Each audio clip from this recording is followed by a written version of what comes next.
Hello guys, నా పేరు Anil. Welcome to our channel Vijaya digitals. ఈ వీడియోలో మీకు విండోస్ ఓఎస్ అనేది ఎలా ఇన్స్టాల్ చేయాలి ఈ వీడియోలో చెప్తాను.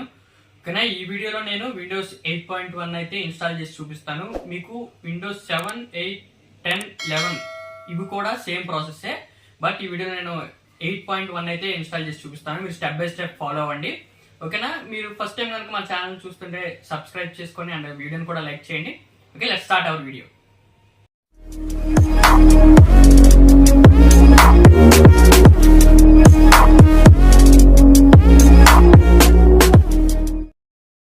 ఓకే గైస్, ముందుగా మనం ఐఎస్ఓ ఫైల్స్ అయితే డౌన్లోడ్ చేసుకోవాలి. ఈ ఐఎస్ఓ ఫైల్స్ ఏ ఆపరేటింగ్ సిస్టమ్ అయితే ఆ ఆపరేటింగ్ సిస్టమ్ నేను 8.1 అయితే డౌన్లోడ్ చేస్తున్నాను. ఎందుకంటే నేను 8.1 అయితే చేస్తున్నాను కాబట్టి మీకు 7, 10 ఆర్ 11 ఏ ఆపరేటింగ్ సిస్టమ్ అయితే అవి డౌన్లోడ్ చేసుకోండి ఐఎస్ఓ ఫైల్స్. ఈ ఐఎస్ఓ ఫైల్స్ ఎలా డౌన్లోడ్ చేసుకోవాలి అనేది నేను డీటెయిల్డ్గా ఒక వీడియో చేశాను. ఆ వీడియో లింక్ డిస్క్రిప్షన్లో ఉంటుంది, అక్కడ చూడండి. ఆ వీడియో చూసిన తర్వాత మీరు ఈజీగా ఐఎస్ఓ ఫైల్స్ అయితే డౌన్లోడ్ చేసుకోగలరు. ఈ వీడియోలో జస్ట్ ఇన్స్టాలేషన్ ప్రాసెస్ చెప్తున్నాను కాబట్టి అది స్కిప్ చేస్తున్నాను. వీడియో అయితే చూడండి. ఓకేనా, ఐఎస్ఓ ఫైల్స్ డౌన్లోడ్ చేసుకున్న తర్వాత ఇప్పుడు పెన్ డ్రైవ్లోకి మీరు ఐఎస్ఓ ఫైల్స్ కాపీ చేయాలి. నార్మల్గా కాపీ చేయకుండా మనం బూటేబుల్ పెన్ డ్రైవ్గా అయితే కాపీ చేయాలి. దానికి అలా కాపీ చేయడానికి మనకి ఉపయోగపడే సాఫ్ట్వేర్ వచ్చేసరికి రుఫోజ్ అనమాట. ఈ రుఫోజ్ సాఫ్ట్వేర్ ద్వారా మనం డౌన్లోడ్ చేసుకున్న ఐఎస్ఓ ఫైల్స్ని పెన్ డ్రైవ్లోకి వేసుకోవాలి. ఈ పెన్ డ్రైవ్లోకి ఎలా వేసుకోవాలనేసి ఈ రుఫోజ్కి సంబంధించిన వీడియో కూడా నేను డీటెయిల్డ్గా అయితే చేశాను. ఆ వీడియో లింక్ కూడా డిస్క్రిప్షన్లో ఉంటుంది. ఆ వీడియోని చూసి ఫాలో అవ్వండి. ఎందుకంటే ఇక్కడ మీకు కొన్ని వర్షన్స్ ఉంటాయి. ఏ వర్షన్ ఏ ల్యాప్టాప్కి ఏదైతే చేయాలో ఆ వీడియోలో నేను డీటెయిల్గా చెప్పాను. ఓకేనా, ఇందులో ఇన్స్టాలేషన్ చెప్తున్నాను కాబట్టి ఆ బూటేబుల్ పెన్ డ్రైవ్కి ఎలా మార్చాలనే వీడియో కూడా డీటెయిల్గా చేశాను. ఓకే, ఆ రెండు వీడియోలు చూసిన తర్వాత ఇక్కడ మీరు ఇన్స్టాలేషన్ ప్రాసెస్కి అయితే రండి అనమాట. ఓకేనా, ఫస్ట్ ఐఎస్ఓ ఫైల్స్ డౌన్లోడ్ చేయాలి. ఐఎస్ఓ ఫైల్స్ డౌన్లోడ్ చేసిన తర్వాత బూటేబుల్ పెన్ డ్రైవ్కి అయితే కన్వర్ట్ చేసుకోవాలి. ఈ కన్వర్ట్ చేసుకున్న తర్వాత ఇన్స్టాలేషన్ అయితే జరుగుతుంది. ఇన్స్టాలేషన్ అయితే మనం చేస్తాము. ఆ ఇన్స్టాలేషన్ ప్రాసెస్ ఈ వీడియోలో చెప్తున్నాను. జస్ట్ ఇక్కడ మీకు తెలియటం కోసం ఇక్కడ నేను పైన అయితే వీడియోని అయితే తీసాను అనమాట. జస్ట్ ఐఎస్ఓ ఫైల్స్ డౌన్లోడ్ చేశాను. ఐఎస్ఓ ఫైల్స్ డౌన్లోడ్ చేసిన తర్వాత పెన్ డ్రైవ్లో అయితే బూటేబుల్ అయితే కన్వర్ట్ చేస్తున్నాను. మీకు డీటెయిల్డ్గా కింద వీడియోస్ ఉంటాయి, అవి చూసిన తర్వాత ఇన్స్టాలేషన్ ప్రాసెస్ దగ్గరికి రండి. ఓకేనా, ఆల్రెడీ మీ దగ్గర ఐఎస్ఓ ఫైల్స్ ఉంటే ఇక్కడ రుఫోజ్ డౌన్లోడ్ చేసుకొని ఆ యాప్ ఓపెన్ చేసిన తర్వాత పెన్ డ్రైవ్ ఆటోమేటిక్గా సెలెక్ట్ అయి ఉంటుంది. దీన్ని మీరు ఐఎస్ఓ ఫైల్ సెలెక్ట్ చేసుకోవాలి. ఓకేనా, డౌన్లోడ్ చేసుకున్న ఫైల్ని మీరు సెలెక్ట్ చేసుకున్న తర్వాత ఇక్కడ MBR GP2 అని పార్టీషన్ స్కీమాలో ఉంటాయి. ఈ MBR అంటే మనకి ఓల్డ్ ల్యాప్టాప్స్ 10-15 సంవత్సరాల క్రితం వాటికి MBRలో పెట్టి చేయాలి. లేదు రీసెంట్గా ఉన్న ల్యాప్టాప్ అయితే GP2లో పెట్టి చేయండి. నేను ఇప్పుడు ఓల్డ్ ల్యాప్టాప్కి ఓఎస్ చేస్తున్నాను కాబట్టి నేను MBRలో పెట్టి చేశాను. సో ఈ MBR GP2 గురించి మీకు బాగా అర్థం కావాలంటే నేను డిస్క్రిప్షన్లో వీడియో పెట్టాను. ఓకేనా, ఆ వీడియో చూడండి. బూటేబుల్ పెన్ డ్రైవ్ సంబంధించింది మీకైతే క్లారిటీ వచ్చేసింది. ఆ వీడియోస్ చూసిన తర్వాత ఇంకా మీరు ప్రతిసారి వీడియోస్ చూడడం అవసరం లేదు. మీరే ఒక నలుగురికి ఓఎస్ చేసే విధంగా అయితే రెడీ అయిపోతారనమాట. ఓకేనా, ఈ బూటేబుల్ పెన్ డ్రైవ్ కూడా రెడీ అయిపోయిన తర్వాత చూడండి, ఇక్కడ పెన్ డ్రైవ్ కూడా రెడీ అయిపోయింది. మనం డౌన్లోడ్ చేసిన ఐఎస్ఓ ఫైల్స్ని పెన్ డ్రైవ్లోకి చేసేసాం. ఇప్పుడు ఏం చేయాలంటే ఈ పెన్ డ్రైవ్ని తీసుకొని ఈ రెండు కంప్లీట్ అయిపోయిన తర్వాత ఈ పెన్ డ్రైవ్ని తీసుకొని ఇప్పుడు మనం ఓఎస్ చేద్దాం అనుకుంటున్న పీసీకి కానీ ల్యాప్టాప్కి కానీ పెట్టండి. పెట్టిన తర్వాత ఆన్ చేసిన వెంటనే ర్యాపిడ్గా F11 కానీ F12 కానీ ర్యాపిడ్గా క్లిక్ చేయండి. ఇది ఆన్ అయ్యే ప్రాసెస్లో స్టార్టింగ్ ఆన్ అయ్యే ప్రాసెస్లో పెన్ డ్రైవ్ పెట్టి సిస్టమ్ ఆన్ చేసిన తర్వాత F11 కానీ F12 కానీ ర్యాపిడ్గా క్లిక్ చేయండి. ర్యాపిడ్గా క్లిక్ చేస్తే మీకు స్క్రీన్ ఈ విధంగా కనిపిస్తుంది. ఇక్కడ USB స్టోరేజ్ డివైస్ అని కనిపిస్తుంది కదా, దాన్ని ఎంటర్ చేయండి. ఎంటర్ చేసిన తర్వాత మీకు ఈ విధంగా అయితే స్క్రీన్ అయితే కనిపిస్తుంది. ఓకేనా, ఓకే, నేను విండోస్ 8 ఇన్స్టాల్ చేస్తున్నాను కాబట్టి నాకు అది వచ్చింది. మీరు 10 ఆర్ 11 అయితే మీకు అవి అయితే అక్కడ కనిపిస్తాయి. ఓకేనా, జస్ట్ నెక్స్ట్ క్లిక్ చేసేయండి. నెక్స్ట్ క్లిక్ చేసిన తర్వాత మీకు ఈ విధంగా అయితే కనిపిస్తుంది. ఇక్కడ ఇన్స్టాల్ నౌ అయితే క్లిక్ చేయండి.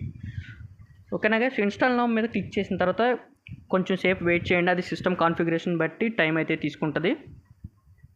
ఓకేనా, ఇక్కడ సెటప్ ఈజ్ స్టార్టింగ్ అని వచ్చింది కదా, ఇక్కడ మనల్ని లైసెన్స్ కీ అయితే ఎంటర్ చేయమంటుంది. ఓకేనా, ఇక్కడ నేను 8.1 విండోస్ 8.1 యొక్క లైసెన్స్ కీ ఎంటర్ చేస్తున్నాను. మీకు 10 ఆర్ 11 ఈ లైసెన్స్ కీస్ కావాలంటే నాకు ఇన్స్టాగ్రామ్లో మెసేజ్ చేయండి ఆర్ కామెంట్ సెక్షన్లో అయినా కామెంట్ చేయండి.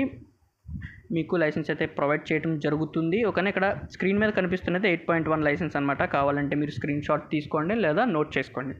ఓకే, నేను 8.1 లైసెన్స్ని అయితే ఎంటర్ చేస్తున్నాను. ఓకేనా. మీకు ఈ ఇన్స్టాలేషన్ ప్రాసెస్లో ఎటువంటి డౌట్స్ వచ్చినా డిస్క్రిప్షన్లో మన ఇన్స్టాగ్రామ్ ఐడి ఉంటుంది, దానికి మెసేజ్ చేసినా నేనైతే రిప్లై ఇస్తాను. ఓకేనా. లైసెన్స్కి ఎంటర్ చేసిన తర్వాత ఒకసారి చెక్ చేసుకోండి. చెక్ చేసుకున్న తర్వాత నెక్స్ట్ క్లిక్ చేయండి. బెటర్ టు ఇది ఇన్స్టాలేషన్ ప్రాసెస్ జరిగేటప్పుడు నేను ఇచ్చే సజెషన్ ఏంటంటే ఇంటర్నెట్ అనేది ఆఫ్ చేసి చేయండి. ఓకేనా. ఆఫ్ చేసి చేస్తే మీకు పర్ఫెక్ట్గా అయితే జరుగుతుంది. ఓకేనా. లైసెన్స్ ఎంటర్ చేసి నెక్స్ట్ క్లిక్ చేసిన తర్వాత ఇక్కడ టర్మ్స్ అండ్ కండిషన్స్ యాక్సెప్ట్ చేయమని అడుగుతుంది. క్లిక్ చేసిన తర్వాత ఇక్కడ మీకు ఈ విధంగా అయితే కనిపిస్తుంది. ఇక్కడ మీరు కస్టమ్ క్లిక్ చేసి నెక్స్ట్ క్లిక్ చేయండి. అంటే కస్టమ్ అంటే పాత ఓఎస్ని డిలీట్ చేసి న్యూది అయితే వేస్తున్నాం అనమాట. కస్టమ్ క్లిక్ చేసిన తర్వాత ఇక్కడ చాలా జాగ్రత్తగా ఉండండి. మీరు సి డ్రైవ్ని సెలెక్ట్ చేయాలి. సి డ్రైవ్ని సెలెక్ట్ చేసి ఫార్మెట్ కొట్టాలి. మీరు సి డ్రైవ్ కాకుండా వేరే డ్రైవ్ ఏది క్లిక్ చేసి ఫార్మెట్ కొట్టినా మీ సిస్టంలో ఉన్న ఫైల్స్ అన్నీ పోతాయి. జస్ట్ మనం ఓఎస్ ఉన్న సి డ్రైవ్లో ఓఎస్ ఉంటుంది కాబట్టి సి డ్రైవ్ని సెలెక్ట్ చేసి ఫార్మెట్ చేసుకోండి. అండ్ ఇది ఫార్మెట్ చేసే ముందు, ఇన్స్టాలేషన్ స్టార్ట్ చేసే ముందు డెస్క్టాప్ మీద ఏమన్నా ఫైల్స్ ఉంటే వాటిని మీరు DEFGH అని ఇలా డ్రైవ్స్ ఉంటాయి కదా, వాటిలో కాపీ చేసుకున్న తర్వాత మాత్రమే సి డ్రైవ్ ఫార్మెట్ చేయండి. సి డ్రైవ్ ఫార్మెట్ చేస్తే మొత్తం సిలో ఉన్న డేటా మొత్తం ఫార్మెట్ అవుతుంది, న్యూగా ఓఎస్ అయితే ఇన్స్టాల్ అవుతుంది అనమాట.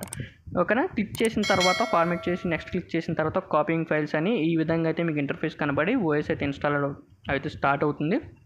మీరు వెయిట్ చేయండి. నేను ఇక్కడ స్కిప్ చేశాను టైమింగ్ అనేది, మొత్తం కంప్లీట్ అయ్యే వరకు వెయిట్ చేయండి. ఓకేనా. ఓకే. ఇలా జరిగేటప్పుడు అంతా కంప్లీట్ అయిన తర్వాత ఒకసారి సిస్టమ్ అయితే రీస్టార్ట్ అవుతుంది. రీస్టార్ట్ అయిన తర్వాత ఏం చేస్తారంటే జస్ట్ స్క్రీన్ ఆగిపోయిన తర్వాత పెన్ డ్రైవ్ అనేది పీకేయండి బయటికి. పెన్ డ్రైవ్ తీయకపోతే ఏమవుతుందంటే మళ్ళీ స్టార్టింగ్కి వెళ్ళిపోతుంది, మళ్ళీ స్టార్ట్ అని వస్తుంది. ఓకేనా. రీస్టార్ట్ అయిన వెంటనే పెన్ డ్రైవ్ తీసేసిన తర్వాత మీకు గెట్టింగ్ రెడీ అని ఈ విధంగా అయితే వస్తుంది అనమాట, గెట్టింగ్ డివైస్ రెడీ అని. లేదు పెన్ డ్రైవ్ అలానే ఉంచారంటే మళ్ళీ ఫస్ట్కి వెళ్తుంది అనమాట.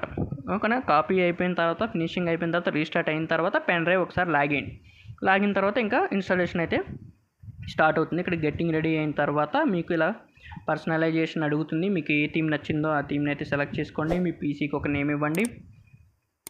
ఓకేనా. నేను ఇక్కడ ఏదో ఒక కలర్ అయితే సెలెక్ట్ చేస్తున్నాను. మీకు నచ్చిన కలర్ని మీరు సెలెక్ట్ చేసుకోండి.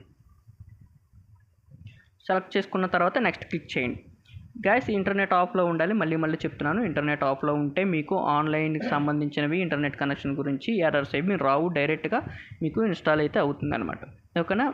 మీకు థీమ్స్ అన్ని సెలెక్ట్ చేసుకున్న తర్వాత మీ నేమ్ ఎంటర్ చేయమని అడుగుతుంది. ఎంటర్ చేసిన తర్వాత పాస్వర్డ్ సెట్ చేసుకోండి.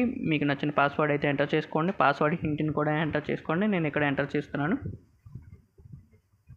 ఎంటర్ చేసిన తర్వాత నేను నెక్స్ట్ అయితే క్లిక్ చేసాను. ఓకేనా. ఇక్కడ నుంచి కొంచెం టైం అయితే తీసుకుంటుంది అనమాట మొత్తం ఫైల్స్ అన్ని రెడీ అవటానికి. ఫైనలైజింగ్ యువర్ సెట్టింగ్స్ అని ఇక్కడ హాయ్ అని వచ్చి ఇప్పటి నుంచి కొంచెం లోడ్ అయితే అవుతుంది. మీరు వెయిట్ చేయండి, మొత్తం కంప్లీట్ అయ్యే వరకు షట్ డౌన్ అవ్వకుండా చూసుకోండి. అండ్ ఇన్స్టాలేషన్ జరిగేటప్పుడు పవర్ బ్యాకప్ కూడా ఉండేటట్టు చూసుకోండి. ఒకవేళ బ్యాటరీ కనుక లేకపోతే పీసీలు అలాంటి వాటిలో చేసేటప్పుడు కరప్ట్ అయ్యే ఛాన్స్ ఉంటుంది. సో ఈ పవర్ బ్యాకప్ ఉండేటట్టు చూసుకొని ఇన్స్టాలేషన్ ప్రాసెస్ అయితే స్టార్ట్ చేయండి. కంప్లీట్ అయ్యే వరకు వెయిట్ చేయండి. ఓకేనా. నాకు ఇక్కడ అయిందనమాట. విండోస్ 8.1 అయితే సక్సెస్ఫుల్గా ఇన్స్టాల్ అయిపోయింది. మీకు సేమ్ విండోస్ 8.1 అయినా 10 అయినా 11 అయినా అదే ప్రాసెస్. 7 అయితే ఇప్పుడు మనకి అవైలబుల్గా లేదు. సో 8, 10, 11 అన్నిటికీ ఇదే ప్రాసెస్. ఓకేనా. ఇది గ్యాస్ వీడియో మీకు అర్థమైంది అనుకుంటున్నాను. మీకు ఈ వీడియోలో ఇన్స్టాలేషన్ చెప్పాను అనమాట. ఓకేనా. మీకు ఎటువంటి డౌట్స్ ఉన్నా నాకు ఇన్స్టాగ్రామ్లో మెసేజ్ చేయండి. ఓకే గైస్, ఇది ఇవాళ వీడియో నచ్చితే లైక్ చేయండి అండ్ షేర్ చేయండి అండ్ సబ్స్క్రైబ్ చేయడం మాత్రం మర్చిపోకండి. ఓకేనా. Thank you guys.